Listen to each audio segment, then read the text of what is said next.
ॐ केशवाय नमः। ॐ नारायणाय नमः। ॐ माधवाय नमः। ॐ गोविन्दाय नमः। ॐ विष्णवे नमः। ॐ मधुसूदनाय नमः। ॐ दामोदराय नमः। ॐ त्रिविक्रमाय नमः। ॐ वामनाय नमः। ॐ श्रीधराय नमः। ॐ पद्मनाभाय नमः। ॐ वासुदेवाय नमः। ॐ अच्युताय नमः। ॐ उपेन्द्राय नमः। ॐ जनार्दनाय नमः। ॐ पुरुषोत्तमाय नमः। ॐ अधोक्षजाय नमः। ॐ हरये नमः। ॐ नारसिंहाय नमः। ॐ ऋषिकेशाय नमः।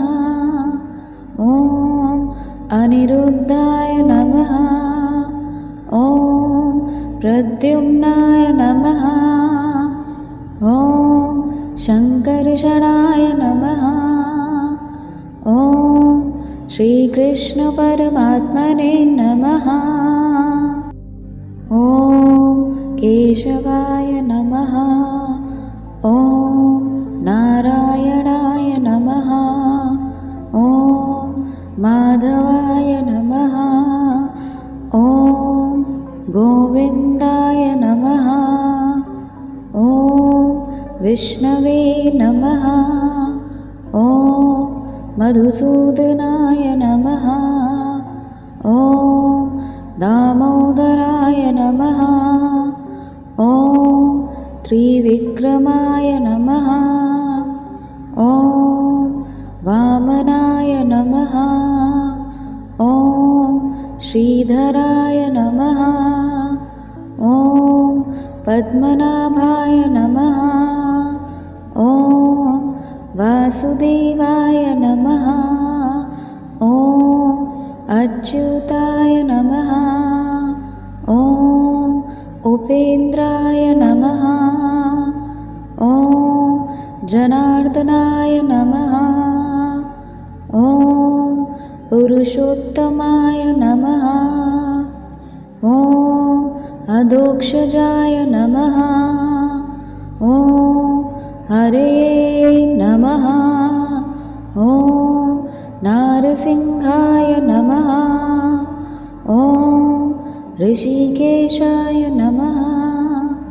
ॐ अनिरुद्धाय नमः। ॐ प्रद्युम्नाय नमः।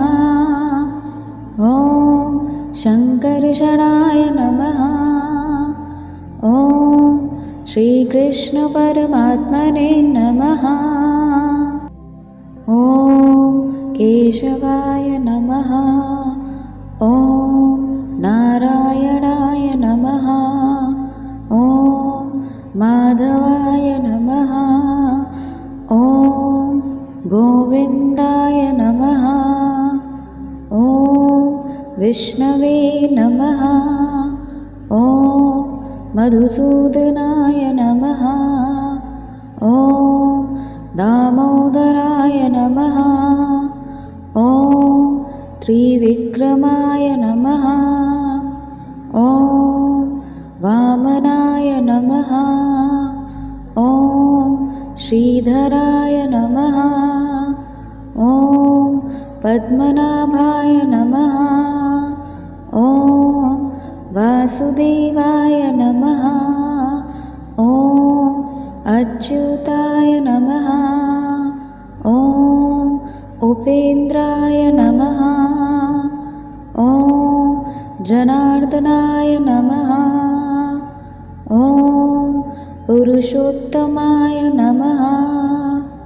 ॐ अधोक्षजाय नमः। ॐ हरये नमः। ॐ नारसिंहाय नमः। ॐ ऋषिकेशाय नमः। ॐ अनिरुद्धाय नमः। ॐ प्रद्युम्नाय नमः। ॐ शङ्कर्षणाय नमः। ॐ श्रीकृष्णपरमात्मने नमः।